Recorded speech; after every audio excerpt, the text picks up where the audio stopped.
Good morning. Trying to film with the other side of the camera. It's overcast. It is the 21st of July 2024 and I'm going to have my next PSA taken tomorrow. And as it is tradition, I'd like to recap a little bit of how things have progressed over the last month. My fenbendazole protocol has stopped. I don't have any more fenbendazole, and the supplier I used to use have run out of the powder version. So, and out of financial perspective, I've also just opted out of it for now. I haven't found any solid evidence that people are having success using fenbendazole for prostate cancer, which is part of the reason too. It's not just economy. Because I also in this period instead opted for the Lipsomel vitamin C. Now I've just started it, but it required a little bit of investment for me to get there. And so I started the Lipsomel vitamin C, and I'll make a video about how I make those liposomes in another time. But I started that yesterday, and I'm still kind of not 100% sure where I'm going to go with this in terms of how many milligrams, because if you're looking at I have some feedback from people in some of the support groups, and one guy, he said that he was initially on a high vitamin doses IV. It was 75 grams, so 75,000 milligrams 3 times a week. And he did it for about 3 months as far as I can remember, and he said that he had no impact whatsoever. Now I understand that if you're not doing more than that, then it might not have that much of an impact. You have to have more therapies going on at the same time. And the question is also, when you say it doesn't have any impact, does it mean it created a status quo, while if you hadn't done it, it would have escalated? So it's always an open question. How much does it work? Does it only work if it gets better, or is it also working if it's just keeping things at status quo? But I'm very, very optimistic with my Lipsomel, and I am optimistic because first of all, I've got the equipment to create it in high quality. I also finally got the lecithin granulates that I needed. I have powder so far, and I'm not 100% sure how that works because it doesn't look like the versions I see online. Anyway. And I'm very optimistic because while I was a little bit blown away when I heard that a guy was at 75,000 milligrams a day 3 times a week, that is 225,000 milligrams, 225 grams a week. That's a lot. And I was trying to figure out how much I could do with the Lipsomel. And sure, I can reach that level as well, but it's going to be a lot.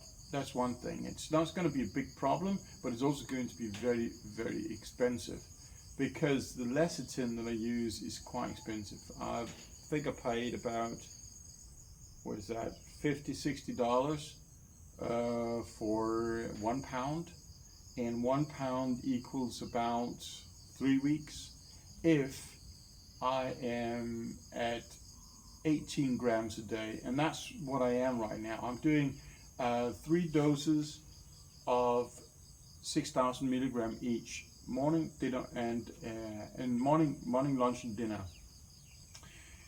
And how did I reach that number? Well, so far I still have to research the numbers because I don't really know, and it is a far cry from the 75 that I've heard.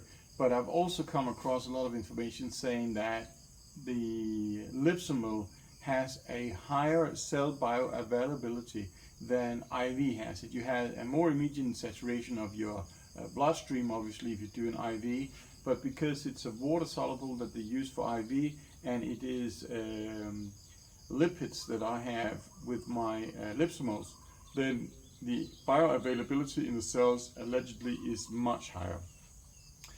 I think they were using the word significantly higher. So that's one factor that I am factoring in to say, okay, that I don't need 75 grams, I can use less, but it is a guesstimate as to how much less. But there's another thing that made me a little bit happy, another factor, and that is the fact that I am on a keto diet without the carbs. And there has been a lot of talk about how people without eating any vegetables would eventually suffer from issues like scurvy, because we do need vitamin C. But it also turns out that one of the reasons why the general population needs a lot of vitamin C is because they're eating a lot of carbs. If you are on a standard American diet, it seems that there's a lot of inhibitors in that diet that prevents you from absorbing the vitamin C. So you need much more in order to reach the levels that your body in fact needs. And if that in case is the truth, then because I'm on a carnivore diet or a keto diet, keto without carb diet, my need for vitamin C is already covered in the food, and I don't have these inhibitors in my body, which means that if I do get more than that, I'm just spitballing here. I'm thinking I just basically need a lot less in my body in order to reach the same saturation levels as somebody on a standard American diet, for instance, is. So that's why I basically just ended up doing 18 grams a day, and until I reach some further information about that, then I'll keep on that, because there's also another advantage. If you're doing IV, you're doing it over the course of 2 or 4 hours depending on the doses that you need, and you're doing it up to 3 times a week. While when I'm doing it with Lipsomals, I am doing it 3 times a day, spread out all over the day, and I'm doing it 7 days a week, which also translates to a lot better saturation, I would say. I know that by doing 18 a day, I do not get even close to the 75 grams a week, or 75 times 3 a week. But like I said, I'm saturated from morning to evening because I'm doing 3 doses. So the question is only if I've got to do more than that. Now, I also like to make a little recap in terms of something else than just my protocols, because protocols are something you can buy. In protocol, you can read a lot of research about, and you can maybe just go for the anecdotes and the comments in various groups, and you can make yourself a kilometer-long list of things you put in your face. But if you don't believe in it, and if you're not supporting it with exercise, which is 2 very, very crucially important things, I don't believe that there is any significant impact of it. I just saw one person commenting that I can't remember if it was her father or her husband that has passed away from cancer, and he had basically done what I did: fenbendazole, ivermectin, Lipsomal high dosage vitamin C, didn't say which kind, and RSO, and yet after a 1.5 year battle, he had to surrender to it. I asked which kind of cancer it was, and she said colon cancer, so it's not the same thing. It does progress faster if it is not under control. But what I'm really thinking about is that it's always about what they're taking of various supplements. It's never about what they do in terms of their mental health and what they're doing in terms of their exercise. And I think that is the most important thing, because if your body is not functioning, then it doesn't matter how much you put into it, you can't utilize it. And if we've got to recap, since we are now closing in on this 1 year date for where I got my first PSA, I think it's interesting to go wind back, especially also because people sometimes says, I would not recommend anybody do what you do. Although it is very exciting, they say, I would not recommend anybody to do it. And it just keeps parceling, say, why wouldn't you do that? And let's look at the physiology of it. When I started out this year, I was at a fitness age of 49, and I was 53 when I did it. So there was a 4 year, my fitness app considered me 4 years younger than I am on my paper. But now I'm 54, and my fitness age is 45 and a half. So I became a year older, but I dropped another 3.5 years. That's pretty good.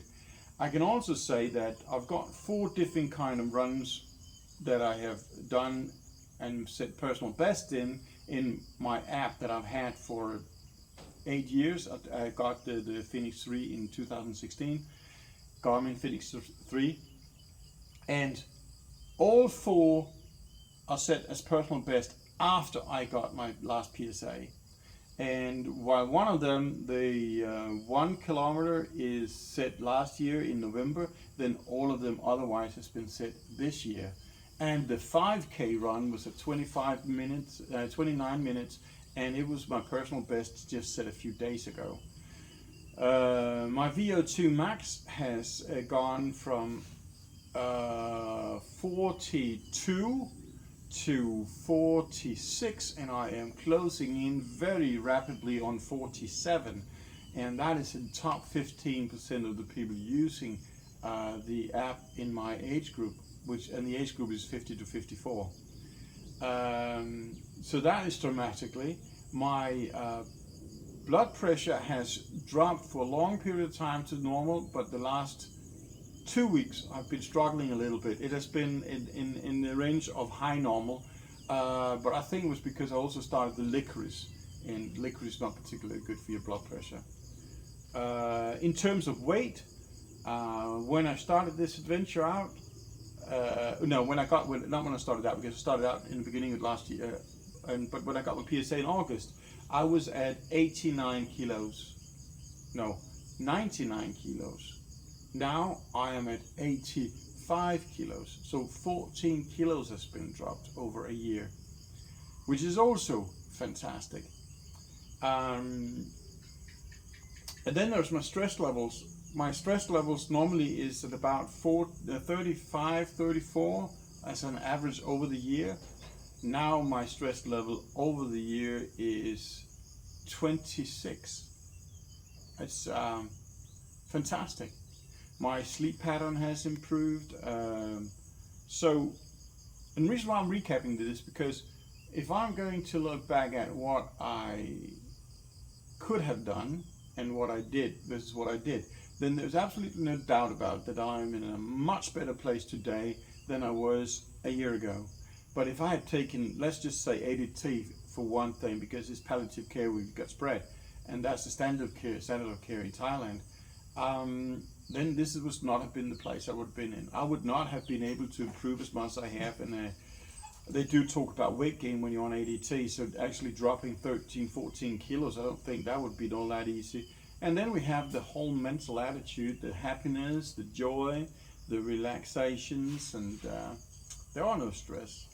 Sleep is, for instance, also very good, and that's one of the things you sell out on if you do ADT.